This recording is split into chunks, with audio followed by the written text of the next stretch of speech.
Hello, Saints Nation. As you've probably heard by now, Seaside Events and the New Orleans Saints have come together to plan the official Saints Legends fan cruise aboard the amazing Norwegian getaway sailing out of New Orleans, Louisiana from April 6th to the 13th, 2025. I'm Nick Valinchak, and I can't wait to sail away with you on this inaugural Legends fan cruise. The journey promises fun, adventure, and I'm sure we'll talk a little football on the way. For more information, visit saintslegendscruise.com and let's gear up to paint the seas black and gold. And today I'm excited. I'm joined by someone that Saints fans will definitely recognize. I wanted to read off all of your accomplishments, but we don't have enough time. So without further ado, Leroy Glover, how are we doing this afternoon? I am doing great. Thank you for having me. Awesome. So let's jump right in it. You know, you have a nice storied history with the Saints in the NFL for 13 years, coming out of San Diego State. Played with the Saints from 1997 to 2001. Tell me what is your overall memory of your time of being with the Saints? Couple things kind of stand out for me. The first thing is kind of how I got to the Saints, being drafted by the Oakland Raiders in the fifth round, being released by them, being sent to the World League, and then being picked up on waivers by the Saints my second year in the league. I mean, that was kind of like the moment where things really got real for me because that's where kind of the career kind of took off. The playing time started to increase, starting to build some great relationships with not only my former teammates, but some great coaches who were there at the time as well. And I think the second piece of that is just what New Orleans is as a city, what New Orleans is as a fan base, and what New Orleans means to the community as well. All the things that they've gone through as a community. But one thing that you can bet your bottom dollar on is they're there to support their Saints. And that's one thing that I do cherish from the bottom of my heart. Yeah, I'm starting to get knee deep in the interviews with some of the Saints legends that will be on the cruise, and that is the theme that is just resonates interview over interview is just how important the fan base was and how it was a reciprocal relationship for it, how it seemed like you were there for them just as much as they were there for you. So that's a really cool dynamic to have with a fan base. And I don't think that's necessarily true for all fan bases across sports. And that's one of the things that makes the Saints fans a really unique subset of the fans. So talking about a little bit about your time with the Saints, is there one memory that you kind of cherish, like above all of the other ones that you have? Anything stick out to you? Yeah, I think, obviously when you have success as a team, which is most important, and then you have success individually when you're doing your part to try to help your team win. Those are the memories that stand out the most, and a lot of that occurred in the 2000 season when we were able to, make it and advance into the playoffs, and the team, really took off and did some things that a lot of Saints team in the past had not done before. And so those winning seasons, those successful seasons, those seasons where guys and players individually and collectively are getting accolades and things of natures like that, and then obviously the buzz that creates around the city for our fans. That 2000 season for me was a special season. Yeah, and you kind of mentioned accolades, so I will kind of go into some of yours. You're on the anniversary team, Saints Hall of Fame, Aztec Hall of Fame, All Decade Team, Pro Bowls, All Pros. You've kind of run the gamut of personal accolades there. I got to ask you, is there one person that really, when you were lined up against them or knew that you were going to be seeing them, that really kind of got the blood boiling, either because you just wanted to give them a hit that they wouldn't forget, or you knew that they were that good that your game really had to be at its peak that day? Yeah, the beautiful part about being a part of the National Football League is each and every week you're going to be facing whatever it is, the top guys at any given moment at their position on their teams for that particular generation. But if I had to pick one out of so many guys, or maybe two, it probably would be the first time I went against the Detroit Lions and Barry Sanders. I mean, just trying to not only prepare for him throughout the work week and trying to simulate drills to try to tackle a phenomenal player like him, but then actually lining up against him across the ball from him and trying to tackle him. I mean, that was a challenge in and of itself. Number one. Number two, a guy who I actually became pretty good friends with later on in my career who just passed away. Larry Allen, rest in peace. I mean, he by far was probably, if not the most dominant offensive lineman the National Football League has ever seen.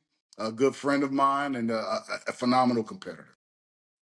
I mean, you just mentioned two of the greats there, so it's really hard to argue with that. Just awesome what both of them did on the field, and I mean, it's years later. I mean, what 30 years later, Yeah, close to for Barry Sanders. Maybe not that. We're getting there, but we're there's getting there. still clips where you see him and you're like, I was unaware a human being could move like that. That's quite amazing. So, kind of continuing on the theme of the Saints, this is a nice young team. I think it's gone through the transition period where Drew Brees hung up the cleats, and we got a lot of younger guys on the team. So I want to ask, and I really like asking this question to former Saints legends. What advice do you have to impart on that younger generation, whether it be on the field or off the field, or really both? Yeah, I think first and foremost, we got a saying now that I use as a coach with my players is don't get bored with this stuff. I mean, the minute you get bored with trying to learn more about X's and O's or trying to research more about your opponent or even trying to research more about yourself individually and or your team, that's when somebody's going to pass you up. And that's just how quickly things happen because you had a lapse or you just got bored with it. And so that would be the number one thing. Always try to find something to be improving on, not only in your game, but secondly, always be trying to bring value to your team. That will keep you around a long time if you're always providing value to a team, you're always providing value to a coach, and you're always providing value to your teammates. I mean, I think that's good life advice even outside of football. Like, as long as you bring value to the table, you're kind of going to find yourself in a position where you're less expendable to someone who's just going through the motions. And so I think they'd be wise to kind of hear that. And it's weird, I think, from fans' standpoint sometimes we don't really fully understand how narrow the gap is between the best player in the NFL, and I don't even like using the terminology like the worst, because I don't think there really is like a worst I player in the agree. NFL, but Yeah, it's I would such a agree. narrow gap, right? And like you said, you can go and you see it year after year after year where someone who's at the top of their game their next year, maybe they feel like, hey, I'm cruising right now, ain't no one going to touch me. And people are hungry to take your spot. And so if you're not keeping up on what you should be keeping up on and trying to advance, and everybody could advance, I think you look at Kobe Bryant. I mean, the guy was out there constantly shooting and working on his game when I think most people would just think like, you don't have to do that. You're Kobe. But he's like, no, I'm Kobe because this is what I do. Right. I do Yeah, this different than everybody else. correct. And I think the key word you said specifically was just different, not the same as everybody else. What do you need to do to kind of separate yourself to go back to bringing value to your team? Whether that's doing extra work in the weight room, studying more tape, whatever, changing diets, all those little things help in the long run when you're trying to be the best, truly and ultimately the best for a short period of time. We talked a little bit at the top about how you still have involvement in the sport now with the UFL, which has been, you know, interesting to have spring football back. I know it's probably the XFL and UFL, and I think there might have been the USFL back at one point in the last Correct. 5 years. I think it doesn't necessarily get the attention it probably deserves. I've always felt that way about the CFL too, but that's a different topic for a different day. So tell me a little bit about what your experiences was like there, and anything else you're kind of doing outside of the game right now. Yeah, kind of alluding kind of back to how the career first got started. I initially started in a spring league, in the World League with the Barcelona Dragons in 1997. And so this is just an opportunity for me to kind of play it forward a little bit, to go back to a spring league, to try to give opportunities to players who wouldn't really otherwise have them. These are guys who have had, many of them have had NFL experience, many of them have not. Most of them have gone to college and played some kind of ball, so they're playing it for the love of the game. Maybe some of them want another shot at the National Football League or for a variety of other reasons. So just for me as a coach now, it's just about me trying to pour into the players and trying to teach them everything that I learned about the game of football and how to make them successful. Yeah, I mean that's really awesome, and I hope more people start to watch that. I think I saw that around 2012 you got your MBA. Yes. So what was your motivation for doing that after leaving the league?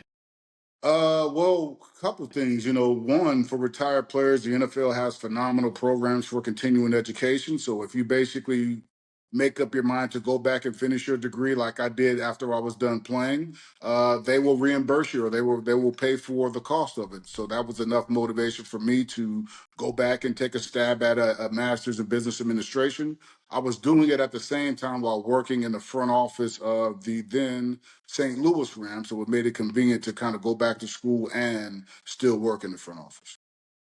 Oh, that's great. I think that should be a model of what a lot of players do when they get out outside their playing window. Take advantage of the programs the league have in place to make sure that you can continue living at a good lifestyle and producing. I don't want to get too far away from why we're really here. Okay, we're here to talk about a cruise. Now, are you a cruise going guy? I am a big cruise going guy, but mainly for fishing. But this, what I think you're Mm, going to talk about, is something that these folks really want to hear because this is pretty special. it is, and so it's going to be an awesome time on on the sea. I think the the allure is such an awesome situation, not just being able to go to places that you only see in movies or pictures on the internet when you're kind of researching about the cruise, but really having these opportunities to have like more intimate experiences um, with the players than you've really ever had an opportunity to do. These things don't come around every day where you get a collection of players sometimes over 4 decades, Correct. um, and be able to talk about it. And we're going to hit some of the best spots out there. We're going to Costa Maya, we're going to Harvest Cay, we're going to Roatan, we're going to Cozumel. Is there one of those that kind of stick out to you, or something that you're looking forward to doing once we get there? I think one of the biggest things that I always enjoy doing whenever I travel is the food. I'm a big food person, so the food has got to be phenomenal. There's got to be a diverse amount of different types of foods. Whether it be steaks here, seafoods, whatever those kind of combinations are. Especially the local cuisine. I'm going to be big on that. And then two, it's just once again getting reconnected with a lot of the Saints family, whether that be folks who I played with, members of the Saints organization from other generations, Saints fans from all over the place now. Those are the kind of two things that I'm really looking forward to: the food and just reconnecting with the Saints. Yeah, and I always forget that New Orleans has such a diverse option when it comes to food, right? It's such a unique opportunity to be in New Orleans because of all of the local type foods that you can't get as good other places. So I think that a lot of Saints fans, to some extent, are spoiled in that respect, where they get to have a lot of different options that we don't get to see in a lot of other places. I can't go get fresh fish in the middle of Ohio. It's not something that, and It's if I probably a can, challenge, it's walleye, right? It's no not it's doubt. not the type of stuff you're getting near the ocean. So we're going to do a lot of stuff on this cruise. I mean, there's going to be question and answer sessions, trivia sessions, competitions against the alumni. Is there one specific activity, whether it be basketball or mini golf or anything like that, that you either are excited about doing with the fans or excited about doing with another legend to show the fans in attendance that you're the alpha? Something that I always thought was kind of cool is maybe doing a little bit of Jeopardy, or maybe doing a little bit Mm. of Family Feud style competition as well. So where you got the alumni guys versus the fans, and we're just doing something fun like that, where maybe some trivia involved or some stuff like that. I think that'd be cool, and that'll go over pretty well. Yeah, I think that'll be a very high point of the cruise, having the trivia, seeing how much fans really know, but also the question and answer sessions can tend to be a really awesome experience too, because you don't really you don't really get to hear a lot of behind the scenes stuff, right? You hear some, but it's not like a consistent smattering of like what was really going on in your mind during this big scene, like when the Saints were about to win the Super Bowl. Like what's going Mm. on? Like what are the emotions like? So I think that's a cool aspect of it that could really be powerful. Last thing, I just want you to kind of tell the Saints fans from your perspective, why should they join the cruise? Well, there's a lot of different reasons why you should join the cruise. The number one reason, if you're truly a Saints fan and you really appreciate not only what the Saints are doing now, but the historic history, the rich history of this organization, you're going to see some of the greatest football players in Saints history as a part of this thing. Number two, now here's your opportunity to be up close and personal with these same individuals, whether it's a Q&A, whether it's having dinner, whether it's traveling around the world, which we will be doing as well. This is an opportunity which is truly a once in a lifetime opportunity for those who really believe in the black and gold. That's awesome, and I can't wait. Before we head out here, I just want you to tell the fans where they could find you, any social media, or any way to kind of follow along with what you're doing in your life. Yeah, social media handles on Instagram, on X now is Royal Majesty 97. That's where you'll be able to find me. Hit me up, DM me. Love to hear from you. All right, and you can find us at saintslegendscruise.com as well as on Instagram at Saints Legends Fan Cruise. And we will talk to you again soon.